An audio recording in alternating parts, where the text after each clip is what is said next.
자, 안녕하세요. 자, 오늘은 그리스도께서 완성하신 영생의 회복이라는 제목으로 함께 또 은혜를 나누도록 하죠.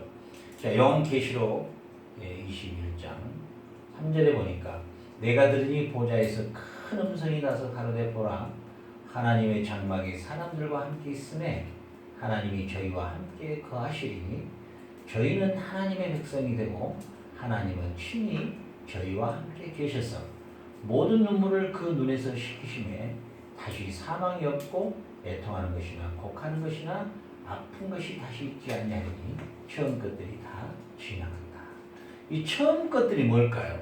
에덴의 동산에서의 언약의 파괴함으로 말미암아 하나님이 세우신 완전한 에덴의 동산에서의 삶에서 분리됨으로 아담과 하와가 내어 쫓김을 당함으로 이 세상에 흙에서 흙으로 다시 돌아가고 이 세상의 사망과 질병과 고통과 이별의 아픔을 맛보면서 살아야 되는 가인이 아벨을 죽임으로 아담과 하와는 자식의 처절한 죽음의 이별을 맛보게 되고 그 역사 속에서 나타나는 삶을 통하여 그 오랜 삶 속에서 슬픔과 이별을 맛보다가 그 영원한 완전한 에덴의 동산에서의 그 삶에서 분리되어 버린 이탈되어 버린 그 에덴에서의 쫓겨난 삶을 동시에 맛봤던 사람은 아담과 하와죠. 그들은 철저하게 하나님과 연합되어서 살았던 하나님의 성전 안에서 하나님의 성막 안에서 살았던 에덴의 동산의 삶에서 이 세상에 분리돼서 살아가는 그 인생의 처절함을 그들은 깨닫게 되었죠. 그런데 우리 인생에 있어서의 애쓰함, 다시 말하자면 하나님과 분리된 삶 가운데서 이제 예수 그리스도를 통하여 이제는 새로운 처음 것들이 사라져버리는 새로운 새 시대가 열렸음을 말합니다. 이제는 어떻게 돼요? 자, 우리가 본래 에덴의 동산은 하나님의 장막이요, 하나님의 성전이요, 하나님의 지성소였다고 했죠. 그 파괴되어 버린 그 지성소가 완전히 회복됨을 볼 수 있습니다. 내가 들으니 보좌에 큰 음성이 나고 하나님의 보좌가 에덴의 동산에 처음에 만들어지셨죠. 하나님의 에덴의 동산을 보좌로 삼으셨어요. 그런데 하나님의 장막이 사람들과 함께 있다. 이 장막, 하나님의 사람과 함께 이제 공동체를 다시 이루셨다는 것입니다. 하나님이 저희와 함께 거하시리니 이게 에덴의 동산의 삶이었죠. 다시 회복되는 겁니다.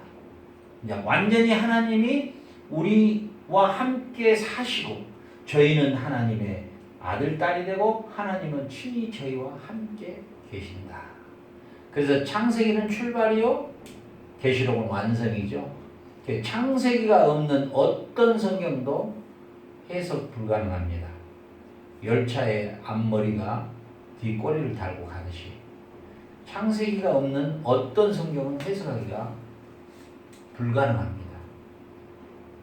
아담으로 말미암아 잃어버렸던 하나님과 함께 거했던 장막 에덴, 하나님과 함께 분리되지 않고 함께 연합하여 살았던 삶에서의 연합, 하나님은 우리의 아버지가 되고 우리는 그의 아들, 딸이 되는 아버지와 아들의 관계의 회복을 요한계시록의 21장에서는 이제 사도 요한이 드디어 그 아들 예수 그리스도를 통하여 이 놀라운 에덴의 회복이 이루어졌음을 선언하고 있는 것이죠. 그리고 우리 인생이 바로 하나님과의 연합, 가지가 포도나무를 떠났을 때 아무런 열매를 맺지 못하고 말라 죽어버렸던 상태, 모든 눈물과 사망과 애통과 고통과 아픈 것들이 다시는 있지 않더라. 다시는 아담의 범죄로 말미암아 하나님과의 연합이 깨짐으로 하나님과 분리됨으로 죽음과 사망과 고통과 눈물과 이런 삶에서 벗어날 수 없는 인생의 삶에서 다시는 이런 사건이 이제는 일어나지 않는 완벽한 하나님의 장막이 함께 가는 새하늘과 새 땅을 우리에게 준비해 놓으셨다는 것을 사도 요한은 지금 선포하고 있는 것이죠. 이게 바로 그리스도 안에서 완성하신 영생의 회복입니다. 그래서 자, 우리가 창세기와 함께 계시록을 계속해서 살피는 이유가 이겁니다.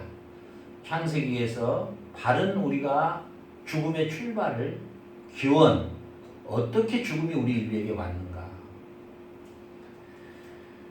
그래서 우리가 이 짧은 인생을 살아가면서 예수 그리스도께서 십자가에 죽고 부활하신 이 사건이 단순한 사건이 아니고 우리 인류에게 하나님과의 연합됐던 관계에서 분리돼 버리고 그 분리된 상태에서 죽음과 사망과 고통과 질병 안에서 살아가다가 영원한 죽음을 맞이해야 될 인생에게 새로운 놀라운 복된 소식을 우리에게 주셨는데 그 아들 예수께서 하시는 그 십자가의 죽으심을 통하여 우리의 모든 죄를 도말하시고 우리들의 모든 허물을 그분이 친히 담당하셔서 그분을 믿는 자마다 그분을 구원자로 고백하는 자마다 그분의 성령이 우리 안에 거하시고 그 거하신 성령께서 예수님이 부활하셨던 것처럼 부활의 철을 대신 그리스도께 붙여있는 그 포도나무에 붙어있는 우리 가지가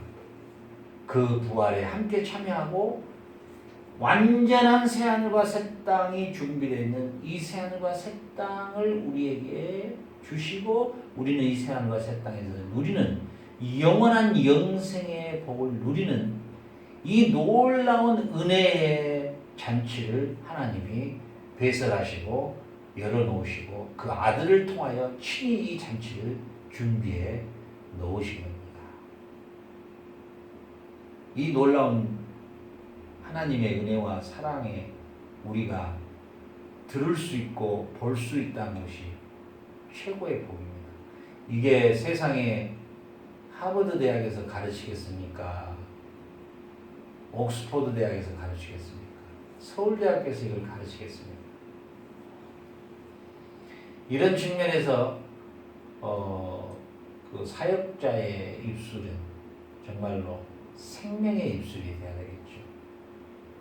그런데 설교 시간에 코미디처럼 이야기를 하고 농담을 하고 그 하나님의 말씀이 선포되어야 하는 그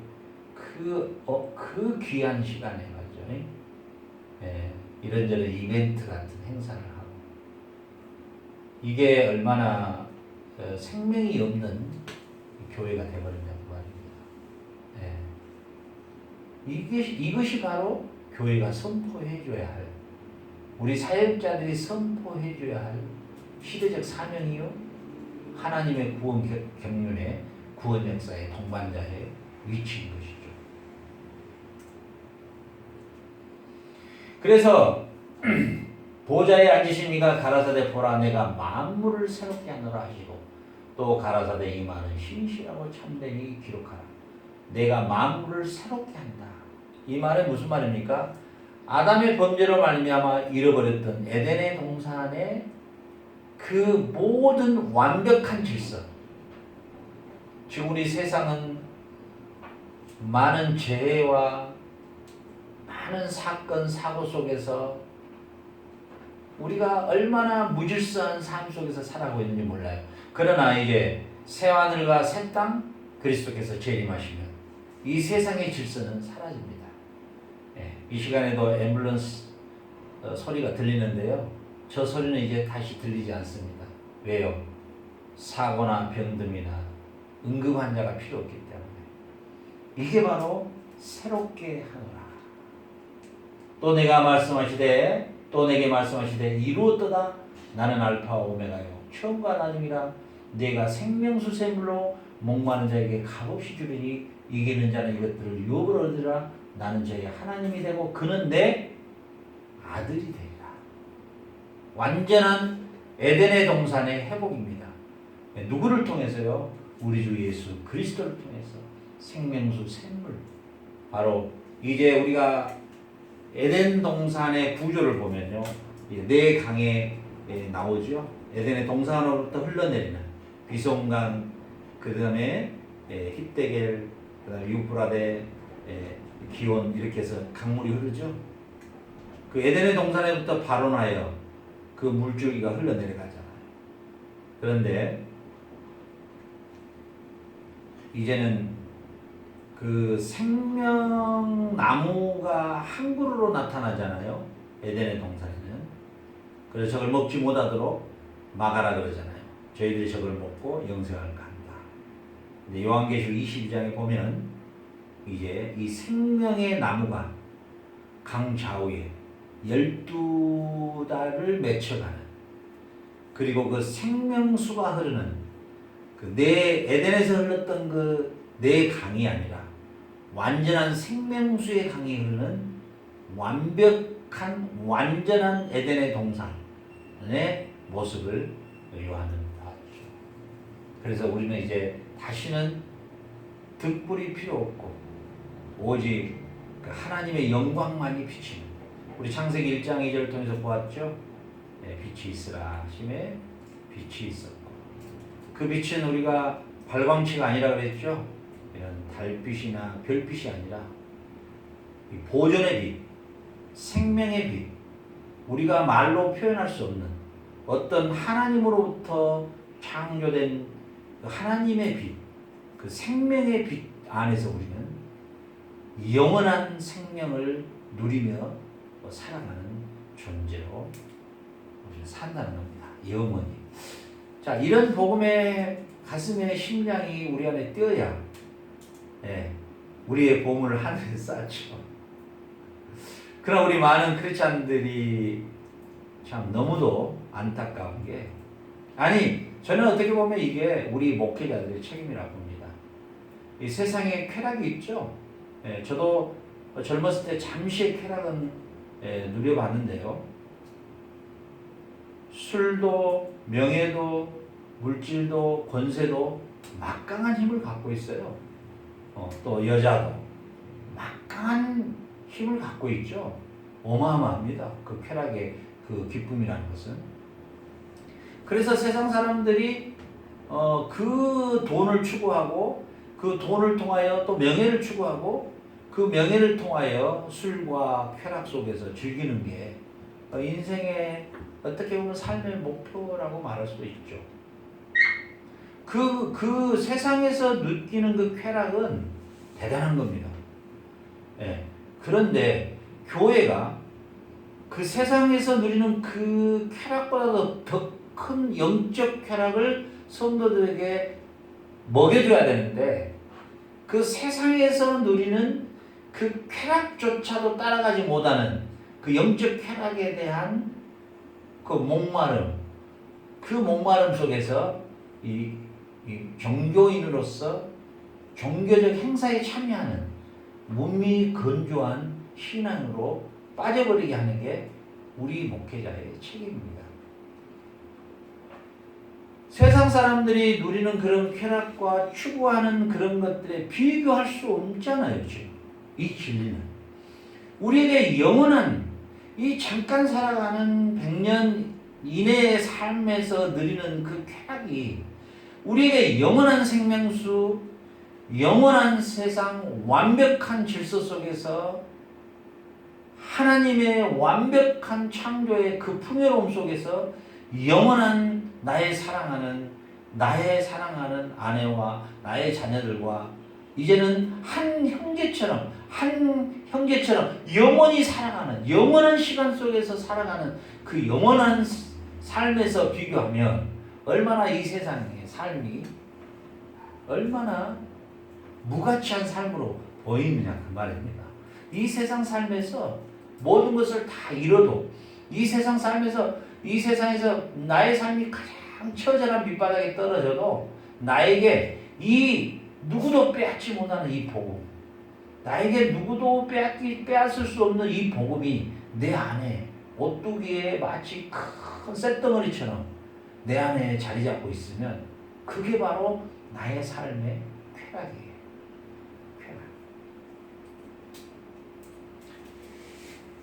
저도 이제 짧은 사역이었지만 저도 저 자신을 보고 내가 과연 사역자로 살면서 어디 백화점에 가서 좋은 옷을 한번 사본 적 있을까? 없더라고요. 신발도 이번에 이제 선물을 하나 받아서 처음으로 부드러운 신어봤는데요. 저희 딸이 결혼한다고 아빠에게 사주더라고요. 또 양복이 하나 있는데 하나는 저희 큰딸이 결혼할 때 아마 사준 것 같고요. 이번에도 저희 작은딸이 또 양복을 사준 것 같아요. 과연 아내와 함께 자식들과 함께 맛있는 레스토랑에서 멋있게 밥을 한번 먹어본 적이 있을까? 기억이 안 나더라고요. 그런데도 불구하고 굉장한 어려움을 많이 당했어요. 과연 이 어려움이 어디서 온 걸까? 참 굉장한 딜레마에 빠질 때도 있었죠. 그러나 모든 것이 다 이뤄지고 없어지고 나에 대한 어떤 이 사역자로서 어떤 자존심도 다 뭉개질 때가 한두 번이 아니었어요. 그러나 그런 가운데에서도 내가 결코 좌절하지 아니하고 결코 내가 무너지지 아니하고 주저앉지 않는 이유는 이 복음이 나에게 있기 때문입니다. 이 복음이 나를 보호할 수 있고 지탱해 갈 수 있는 힘입니다. 저와 여러분이 이런 그 영적 쾌락, 세상에서 누리지 못하는 이 쾌락, 술이, 여자가, 돈이, 명예가 나에게 그 이상을 뛰어넘고 비교할 수 없는 이 영적인 확신, 이 쾌락이 정말 함께 누리시기를 주의 이름으로 축원합니다. 감사합니다. 샬롬.